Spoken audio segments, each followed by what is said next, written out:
Salmos 23 diz assim: O Senhor é o meu pastor, nada me faltará. Deitar-me faz em verdes pastos, guia-me mansamente a águas tranquilas. Refrigera a minha alma, guia-me pelas veredas da justiça, por amor do seu nome.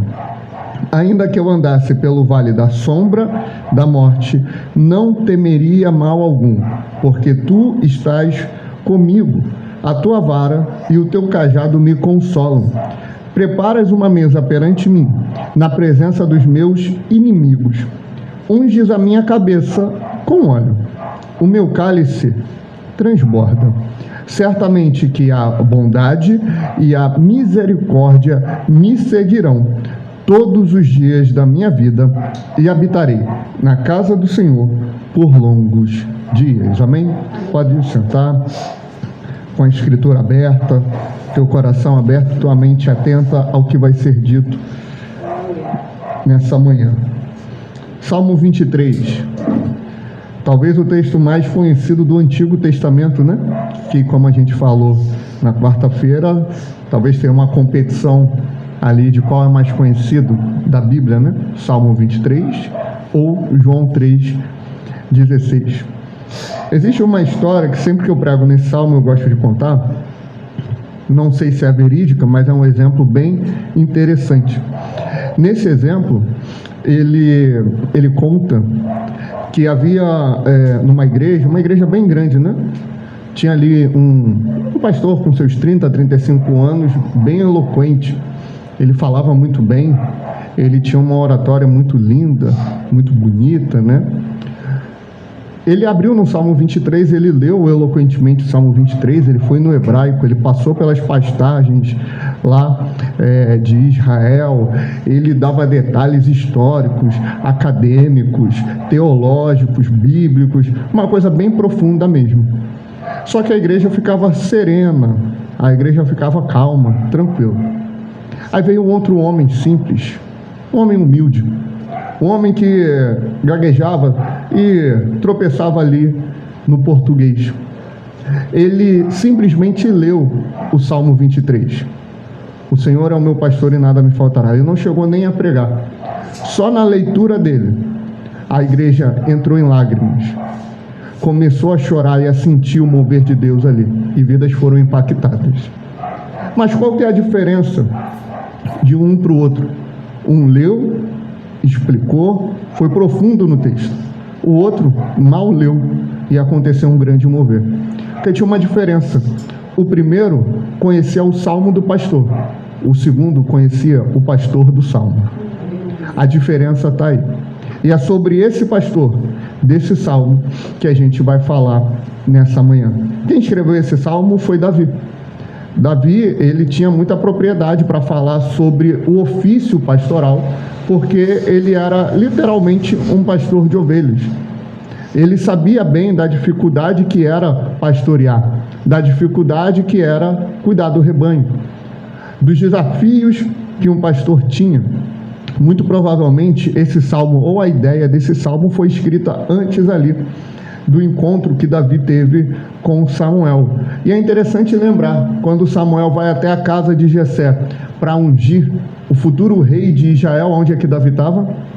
Pastoreando, cuidando das ovelhas, trabalhando, exercendo aquilo que ele tinha sido chamado para exercer naquele momento. Pois bem, primeiro a gente tem a referência do pastor. O Senhor é o meu pastor.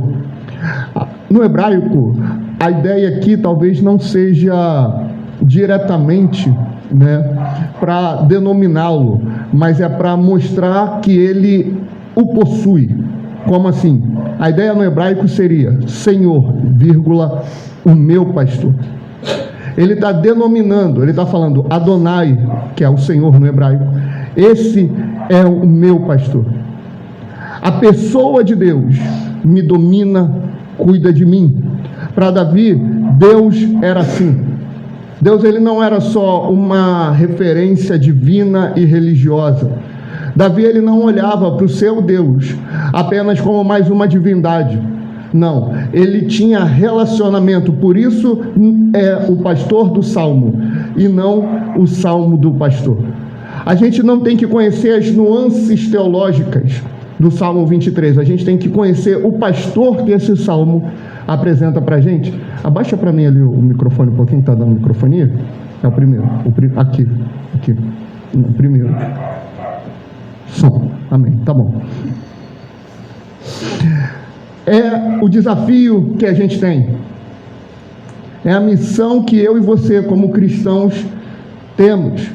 É importante lembrar também, esse mesmo Davi, em um momento ele era um simples pastor de ovelhas, de uma família humilde, com vários irmãos, que ele tinha seus desafios e literalmente todo dia ele matava um urso e um leão para sobreviver. Metaforicamente, né? Literalmente não era todo dia. Mas ele tinha desafios. E ele chega no posto mais alto em Israel, na sua nação. E ele não deixa de reconhecer o Senhor, o meu pastor. O Senhor, o meu pastor. O Senhor, o meu guia. O Senhor, o meu Deus. O Senhor, o meu Senhor. Ele fala isso: o Senhor, o meu pastor, de nada terei falta, ou nada me faltará. A ideia no texto original não é que eu tendo o Senhor como meu pastor, eu vou ter tudo. A ideia é justamente o contrário. A ideia é: Senhor, meu pastor, de nada terei falta. Nada me faltará. Não é ter tudo, mas é não sentir falta de nada. É literalmente olhar para Deus, olhar para o nosso sumo pastor e ver nele toda a satisfação que a nossa vida precisa. Queridos, isso é um desafio muito grande para a nossa geração. A gente está tendo que voltar lá em Tomé. Se os meus olhos não ver, eu não vou crer. Antigamente, ter o contato com a Bíblia, ter o contato com a pessoa de Cristo, entender a obra de Cristo já era um impacto muito grande. Hoje em dia é só mais um Deus. Hoje em dia é só mais uma religião. Hoje em dia é só mais um povo que faz um barulho ali. Não entendem a importância de Deus nas nossas vidas. Você sabe por que tem muito viciado em droga? Você sabe por que tem muito viciado em pornografia? Você sabe por que tem muita gente viciada em jogos? Volta e meia tem reportagem, né? Mães de família, pais de família que conseguiram ali com muita batalha juntar 45, 50, 60 mil reais. Gastou tudo em quê? Nesses jogos online agora de cassino, né? Por que as pessoas têm tanto vício? Você sabia que a gula é pecado? A gula é pecado? Está lá em Gálatas 5. Aquela piada que a gente faz, e vocês sabem muito bem que eu tenho o menor problema com piada e brincadeira. Só que essa piada é uma realidade. Crente não bebe, crente come, substitui um pecado pelo outro. Gálatas 5 fala assim, sobre as obras da carne. Ele começa falando sobre as obras carnais, no que tange a moralidade, e depois ele fala, bebedice, gula. Tanto um, irmãos, quanto o outro é pecado, mas a gente vai normalizando, a gente vai entregando o nosso vício a tudo o que está à nossa volta, porque a gente vê. Porque a gente vê. Porque a gente experimenta. Só que a gente não consegue olhar para a história da igreja, onde tinha homens e mulheres de Deus que dedicavam 30 minutos, 1 hora, 2 horas em oração e tinham satisfação e alegria nisso. Eles liam a Bíblia com deleite. Eles mergulhavam na presença de Deus. Quando eu digo conhecer o pastor do Salmo, eu não estou falando que ele tem que se materializar, vir em corpo e se mostrar para você e falar, eu sou o teu pastor, meu servo, eu sou o teu pastor, ó minha serva. Não é disso que eu estou falando, queridos. O que eu estou falando de se revelar, de conhecer o pastor do Salmo, é você se dedicar em oração, se dedicar em leitura da palavra. Não tem nada místico, não tem nada meio bruxo assim, não. É simples, mas a gente não quer conhecer o pastor do Salmo. A gente quer que o Salmo do pastor dê um jeito na nossa vida. A gente quer deixar ele aberto, ou deixa o Salmo 91 aberto ali, para que a gente tenha alguma solução na nossa vida, não. Você leu Mateus 4, não foi? Ali em Mateus 4, o diabo que usa a Bíblia de forma enganosa, como ela disse, ele usa o Salmo 91 para ir contra Jesus, para tentar persuadir o Filho de Deus. Porque a gente usa a Bíblia como amuleto, a gente se refere a Deus e a Jesus como amuleto. Ai meu Deus, Deus te abençoe, que seja feita a vontade de Deus. A gente não tem noção do que a gente está falando, porque a gente não conhece o pastor do Salmo, a gente só conhece o Salmo do pastor. E é por isso que nos falta muita coisa, porque quando estamos mergulhados em Cristo, de nada teremos falta. Quando estamos mergulhados em Cristo, a pornografia não vai mais ter poder. Quando estamos mergulhados, inseridos, imergidos em Cristo, a droga, a cocaína, a maconha não vai ter mais poder. Quando estamos debruçados em Cristo, os jogos, o tigrinho, as roletas, as casas de cassino não terão mais poder. Por quê? Porque nada mais nos falta. Temos Cristo. Temos Cristo. Temos Cristo. Temos Cristo. O que nós precisamos é dele. O Senhor é o meu pastor. O Senhor, o meu pastor. De nada terei falta. Nada. E essa é uma promessa. Quando pregamos sobre os falsos pastores, lá em Ezequiel 34, falamos sobre isso. Ezequiel 34, 23 e 24, o profeta, ele lança a seguinte palavra: e suscitarei sobre elas, sobre as ovelhas que foram afugentadas, as ovelhas que se dispersaram, as ovelhas que fugiram, sobre esse povo eu suscitarei para eles um só pastor, e ele as apacentará. O meu servo Davi é que as apacentará. Ele lhes servirá de pastor. Eu, o Senhor, lhe serei por Deus, e o meu servo Davi será príncipe no meio delas. Eu, o Senhor, o disse. É claro que ele está usando a metáfora de Davi como a promessa de que o trono de Israel sempre terá o descendente de Davi. E quem que é o filho de Davi, como vimos nesses dias? É Jesus. É o prometido de Davi. Por isso que o trono dele é para sempre. Nunca terá fim. Aí nós temos, no contexto de pastor, as ovelhas. As ovelhas, irmãos, têm um comportamento peculiar. Tem um comportamento diferente. Primeiro, elas precisam viver em rebanho. A ovelha, ela não consegue viver sozinha. A ovelha não se dá bem vivendo de forma isolada. Ela precisa da companhia de outras ovelhas. Ela precisa estar em comunhão, em comunicação, em interação com outras ovelhas. O que isso quer dizer? É impossível você ter o Senhor como teu pastor e você não fazer parte do rebanho de Cristo. É impossível ser cristão e não congregar. É impossível dizer que Ele é o teu pastor e você não estar na igreja. E não é só vir no culto, tá? Não é só estar aqui no momento de culto, que é muito importante. Não é só participar do ministério. Não é só evangelizar. Não é só fazer a sua contribuição de tempo, financeira, material, de trabalho, de obra. Não é só isso. É você imergir e viver em comunidade. É você viver em comunhão. É você viver em comunicação. É você se conectar com o irmão. É você viver família. A ovelha, ela vive família. A ovelha, ela vive em amor. A ovelha, ela vive no pastoreio do seu pastor, que é Cristo. E elas são extremamente medrosas. Tem muito medo. Elas têm medo, para vocês terem a noção, do próprio reflexo na água. Elas olham assim, igual a nossa querida cachorra, né? Que olhou o seu reflexo no espelho, tomou um susto. Eu só vi por vídeo, né? Deve ter sido uma coisa maravilhosa presente ali. E ela é medrosa. Vocês ouvem ela latindo? Já chegou perto dela, Jotão? Não chega. Porque a bicha começa a latir, tu começa, né, a querer correr. Mas tu vai para perto dela, ela tem mais medo que tudo que dela. A ovelha é assim, medrosa, medo do próprio reflexo. Ela tem medo do barulho da correnteza da água. É por isso que o Salmo 23 fala que o Senhor é o meu pastor, Ele me guia nas águas tranquilas, nas águas mansas.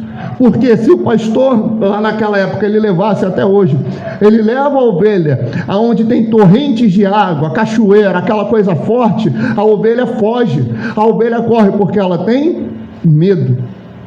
O teu pastor, o teu Senhor, Ele é o teu refúgio, Ele é a tua segurança, Ele faz de tudo para te preservar, Ele faz de tudo para te proteger, para que tu não seja exposto ao teu medo. Ele sempre vai te guiando, irmãos, sempre vai te guiando, sempre vai te levando para um lado onde você não tenha que cair, onde você não tenha que errar, onde você não tenha que tropeçar. Muitos e muitos, quando se convertem, estão presos, por exemplo, no vício da pornografia, eles falam isso. Falam que enquanto eles estão ali, sabe, querendo assistir pornografia, tem muita coisa acontecendo, o telefone toca, mulher chama, namorada liga, tem alguma coisa para fazer de trabalho, faculdade, escola. Por quê? Porque é Deus evitando que você peque, é Deus evitando que você vá ao encontro daquilo que vai te destruir. Por isso que Ele nos guia às águas tranquilas. O pastor, ele tinha que acordar muito cedo, antes do sol nascer, para levar o seu rebanho para a pastagem, porque a gente está falando do Oriente, lá tem muito deserto. Ele tinha que levantar cedo, porque senão a travessia até as pastagens ficaria impossível por causa do sol. Porque lá, de noite, é um frio extremo, e de dia, um calor absurdo. O calor que teve no início desse ano, não faz cosquinha lá, irmãos.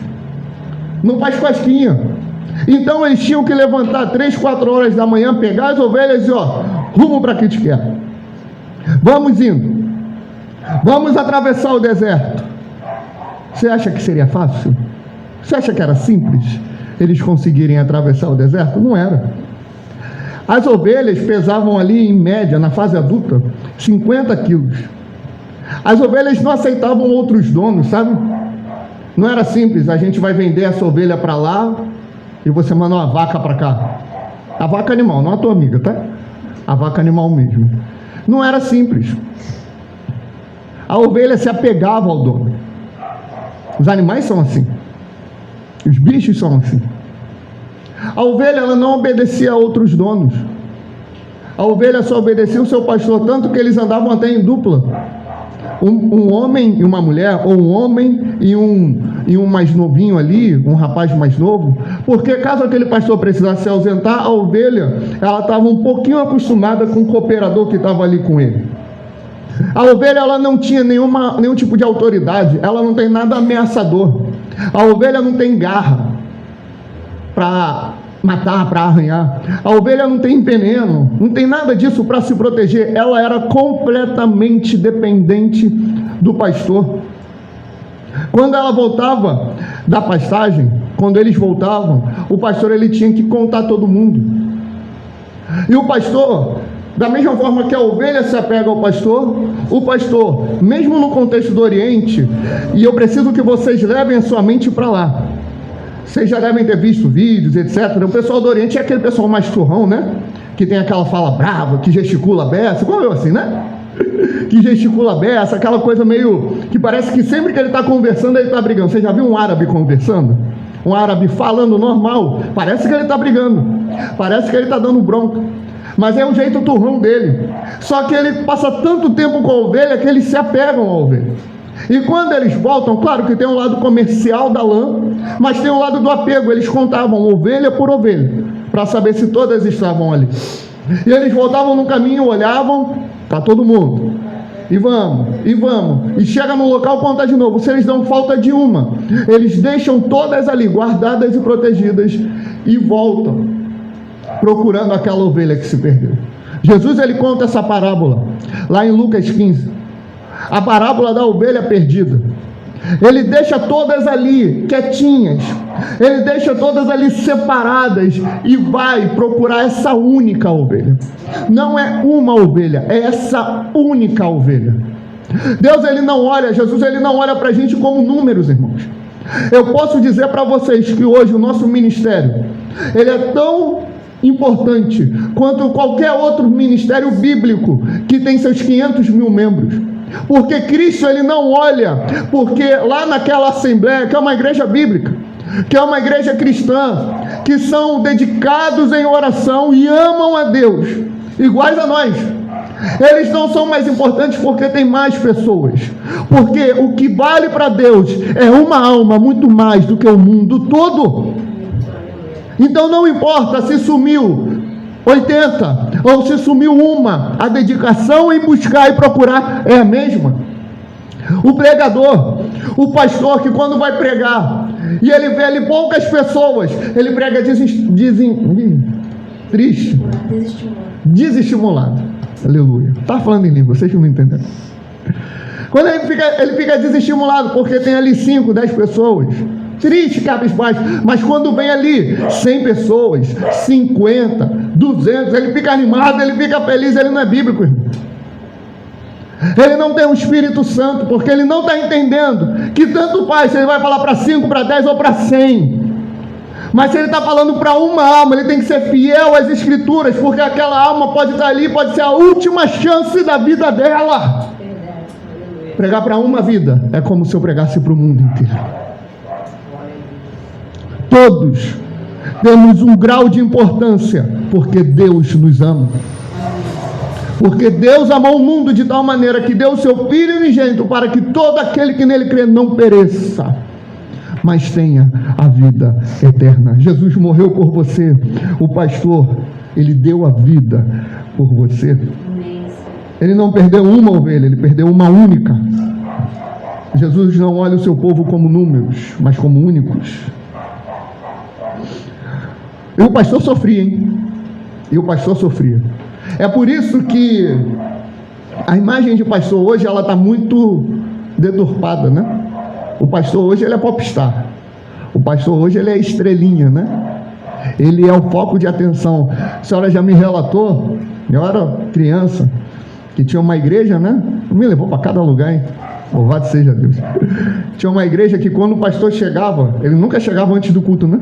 Ele chegava depois, no período de louvor, né?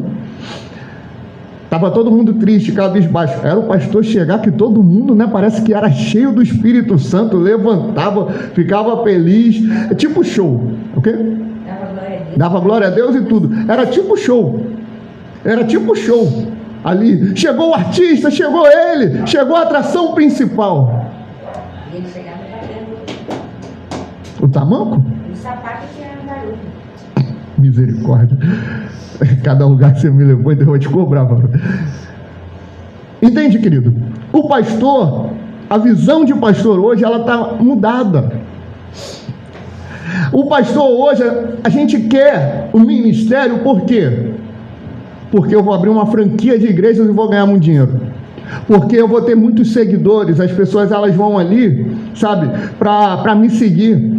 Está viralizando agora no TikTok uma moça, uma mulher, falando que é pastora, né? Mas esse é assunto para outra hora. Ela chega e fala assim, porque eu estou fechando a minha igreja. Eu estou fechando a minha igreja. Ela tem que fechar a igreja dela mesmo. Porque se a igreja dela, não é de Jesus. A igreja não é minha, irmãos. A igreja não é de nenhum de vocês, a igreja é de Cristo. A igreja do Senhor. Eu estabeleço a minha igreja e as portas do inferno não prevalecerão contra ela. A igreja é de Jesus. A igreja é do Senhor. Enquanto o pastor olha para a igreja como se ele fosse o dono, se colocando acima, a liderança do pastor, ela não é para ser uma cobertura espiritual, ela é para ser o teu chão, ela é para ser o teu fundamento, ela é para te dar suporte, ela é para te ajudar a te carregar, ela é para te conduzir, mas não é para dominar sobre você. O rebanho não é um bando de boiada, não são cavalos para a gente ficar em cima de vocês. O rebanho são ovelhas, o povo é rebanho, é ovelha. E ovelha é para direcionar. Ovelha você sofre por ela. Ovelha você se dedica a ela. Ovelha você protege ela. O boi não, o boi ele vai e se vira. O cavalo vai, dá a pirueta dele lá, dá os coices dele lá, e ele se vira. Agora a ovelha não, a ovelha precisa do pastor. O pastor, na época do Oriente, na região do Oriente, ele sofre. Você imagina, todo dia, sem uma folga, 3, 4 horas da manhã, está levando o rebanho, pega o sol de meio-dia, o pico do calor, ele está ali sofrendo, ele está ali se dedicando, ele está ali cuidando e direcionando a ovelha. As vestes do pastor era aquela coisa, sabe, meio desgastada, meio ruim, porque não tinha muito dinheiro. O pastor de ovelha, ele não era rico, ele não era bem sucedido. Jesus, ele se apresenta em João 10 como bom pastor. O Salmo 23 faz referência a ele como nosso pastor. Ezequiel 34 traz essa apresentação de que ele virá como nosso pastor, porque ele não veio para ter um glamour, ele não veio para dominar sobre nós, ele veio para nos conduzir, ele veio para sofrer por nós. Não teve ninguém que sofreu mais por nós do que Cristo. Não teve ninguém que se dedicou mais por alguém do que Jesus. Você quer uma prova de amor de verdade? Você quer uma demonstração do que é amor? Ou melhor, você quer uma definição de amor? Olhe para a cruz. Ali a gente tem a maior prova de amor. No dicionário, aonde está lá a palavra amor, tinha que ter uma imagem de uma cruz, vazia de preferência. Porque ele morreu, irmãos, em amor a mim e a você. E esse é o cuidado que ele tem. Agora você lembra que o pastor, ele não podia se ausentar, porque a ovelha estava pegada a ele, a ovelha estava dedicada a ele. É por isso que Jesus fala em João 10, 27, quando ele está falando sobre o bom pastor, ele fala assim: as minhas ovelhas, elas reconhecem a minha voz e me seguem. As minhas ovelhas me seguem. Por quê? Ouvem a minha voz. O que isso quer dizer? Aqui no Salmo 23, quando fala sobre o vale da sombra e da morte, você imagina ali, quando a gente está indo para Pavuna, sem atravessar para o outro lado. O que foi? Não, ali não é o vale da sombra e da morte, não. Vocês vão entender. Ali na Pavuna, quando a gente está passando ali por baixo, está chegando lá na feirinha da Pavuna, a calçada fica estreitinha, não fica? Agora você imagina, ali até parece um vale da sombra da morte, mas não é, né? Glória a Deus. Você imagina uma montanha e aquela calçada fosse a única passagem que você teria. O vale da sombra e da morte era isso, no contexto dos judeus, quando Davi escreveu isso. Era uma montanha onde a passagem era bem estreita. Aí o pastor, ele vinha cantando ou falando com as ovelhas. Elas formavam uma fila indiana e seguiam em obediência a ele. Por isso que ele fala: ainda que eu ande sobre o vale da sombra e da morte, eu não vou temer mal algum, porque o Senhor, que é o meu pastor, está comigo. O Senhor, que quando ele fala, eu ouço a voz dele e sigo a voz, porque é a voz do meu pastor. E ele vai seguindo em obediência, e obediência, obediência. A voz do pastor é a palavra dele, é o evangelho dele, é o evangelho da cruz. Só que sempre tem a ovelha rebelde, né? Você já ouviu isso? Ezequiel 34 fala das ovelhas gordas. Tem aquela pessoa que é difícil, aquela que é meio chata. Está viralizando também aí nas internets algumas igrejas que estão fazendo preferência, algumas igrejas que estão excluindo membros. Teve um pastor de uma grande igreja que chegou para um irmão e falou: em você nem Jesus dá jeito. Ele não quis saber da pessoa, ele praticamente expulsou a pessoa. Você sabe como é que o pastor faz? O pastor turrão lá do Oriente, o pastor barbudo que ficava suando a beça, aquele cheirinho agradável, sabe como é que ele fazia? Ele até, para alguns turistas, quando vem isso, eles ficam até chocados. Eles passam e vê um pastor pegando a ovelha, quebrando as patas da ovelha. Tem alguns relatos disso, se vocês pesquisarem. Alguns pregadores até contam isso, que já viram, né? Mas por que o pastor ele faz isso? Porque aquela ovelha, ela não está seguindo o comando muito bem. Aquela ovelha está rebelde, ela está querendo fugir. Só que se a ovelha foge, lembra, ela não consegue se proteger. Ela é medrosa, ela é fraca, ela é vulnerável. O pastor, quando ele quebra as patas da ovelha, ele não está punindo a ovelha, ele está protegendo a ovelha. Quando Deus nos impede de sair da presença de Deus, o que é isso? Você já se perguntou, às vezes tu está fraco, às vezes tu está mal, às vezes tu está cabisbaixo, tu está flertando com o pecado, flertando com o mundo, flertando aí com a tua vida passada, aí começa a dar tudo errado. Aí tu se firma ainda mais na igreja, é Deus quebrando as tuas patas, impedindo você de fugir. O profeta Oséias, ele fala assim: e eu te colocarei no deserto e te atrairei a mim. O deserto, ele fala de dificuldade, o deserto, ele fala de luta. O pastor, ele não garante uma vida fácil, ele te garante que você vai estar no vale da sombra e da morte, mas ele garante que vai estar com você para te dar segurança. O pastor faz isso. O teu pastor, Cristo Jesus, ele faz isso por você. E se necessário for, ele quebra as tuas patas, te impedindo você de fugir, impedindo você de ser ovelha rebelde. Só que aí, a gente está falando de um animal de 40 a 50 quilos, né? Na fase adulta. Ele não quebra a ovelha e deixa ela lá. Ele quebra a ovelha, ele coloca a ovelha no ombro e vai carregando ela, guiando o seu rebanho até chegar em casa. O teu pastor faz isso por você.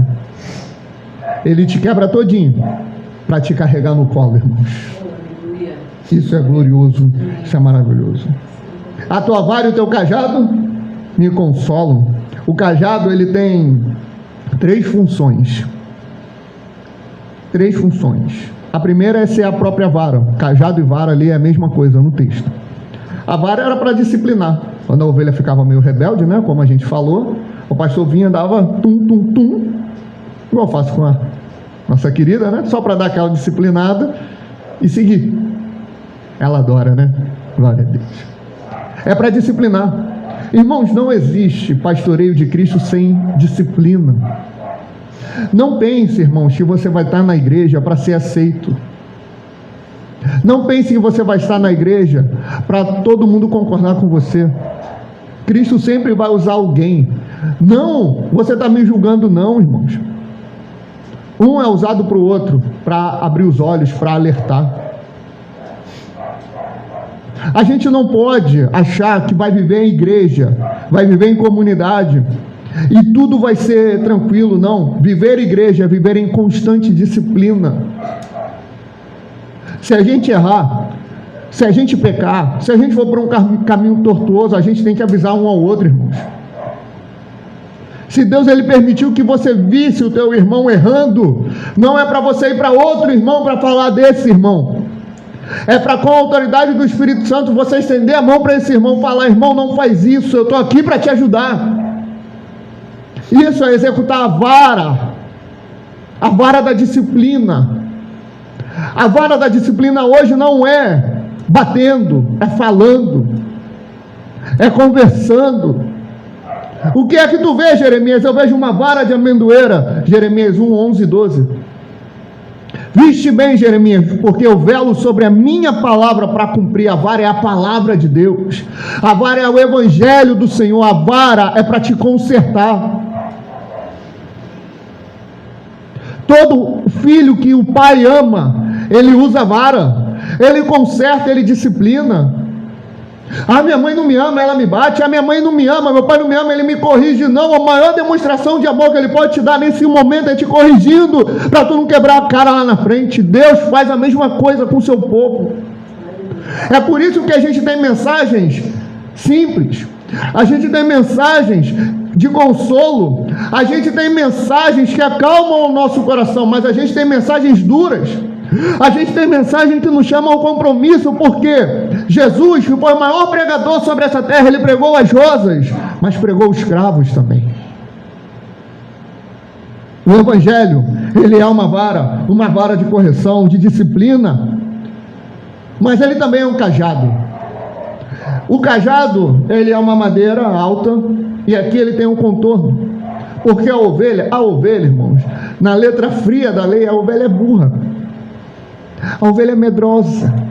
A ovelha, ela não tem entendimento, é um animal. Então ela está andando ali, ela deu uma trupicada, o que é que ela faz? Ela cai no mar. Aí como é que o pastor vai proteger? O mar está levando, como é que ele faz? E puxa a ovelha com cajado. Gostou do meu som, né? Sonografia. Ele puxa a ovelha, ela está caindo no penhasco, ele estende e puxa. É a forma de proteger. O evangelho é a tua proteção. Porque por mais que a vara te discipline, a vara te corrija, você vai errar, eu vou errar, todos nós vamos errar. E quando a gente errar, a proteção de Cristo vem, ó, e nos puxa. É a salvação. E também era uma lança. Alguns, eles tiravam a madeira daqui e colocavam dentro dela uma espécie de uma lança afiada. Porque quando vinha um animal selvagem, quando vinha um salteador, quando vinha um ladrão, o pastor ia contra essa ameaça e lutava para proteger a vida da ovelha. Lembra de Davi? Davi foi esse pastor que mesmo vindo um urso, que mesmo vindo um leão, ele protegeu o seu povo, o seu rebanho. Jesus, ele nos protege contra as ameaças de fora. Jesus, ele nos protege contra as falsas igrejas, os falsos profetas, os falsos mestres, os falsos pastores. Ele cuida de mim e ele cuida de você. E no final ele fala que o Senhor, ele prepara uma mesa para a gente, na presença dos nossos inimigos. É Deus nos honrando diariamente. Mas quem é o meu inimigo? É o vizinho, é a vizinha? É o patrão, a patroa? É o governo? Não. Irmãos, a nossa obra, a nossa luta, não é contra a carne, não é contra o sangue, mas é contra principados e contra potestades. A nossa luta é contra os demônios, é contra o diabo, é contra o anticristo, os falsos profetas, é contra a gente mesmo. Diariamente Deus, ele nos honra, nos preparando uma mesa para que a gente se deleite, mesmo diante dos nossos adversários. E ele nos dá óleo e vinho, que significa a unção e o cálice. A unção é a consagração dos reis e sacerdotes, é a capacitação que Deus dá na tua vida como ovelha. E o cálice, alguns falam que é a bênção, particularmente eu discordo. O cálice na Bíblia, ele não se remete à bênção, o cálice fala de sofrimento. Pai, se possível for, afasta de mim este cálice. Jesus queria que afastasse a bênção? Não. Queria que afastasse o sofrimento. Em Apocalipse tem os 7 cálices da ira de Deus. O cálice, o vinho, ele fala desse sofrimento que eu e você, como ovelhas dele, vamos passar. Só que tem uma coisa: bondade e misericórdia, bênção e perdão vão te seguir diariamente. E a tua oração é que eu habite na casa do Senhor, ou seja, que eu esteja sempre na casa de Deus, todos os dias na minha vida. O sumo pastor, conforme 1 Pedro 5,4 fala, nos guia, protege e dá a sua vida para nós. Isso mesmo, nós. Eu não sou ovelha sozinho, somos ovelhas que compõem o rebanho de Cristo. Ele também nos corrige e, se necessário for, quebra as nossas patas para nos carregar. Ele é tudo o que temos, porque Ele é tudo o que precisamos, porque Ele é tudo o que nos satisfaz. Cristo, apenas Cristo. Cristo, nada além de Cristo. Cristo, tudo em Cristo. Cristo, meu pastor, de nada terei falta. Amém? O Senhor é o nosso pastor e nada nos faltará. Vamos ficar de pé.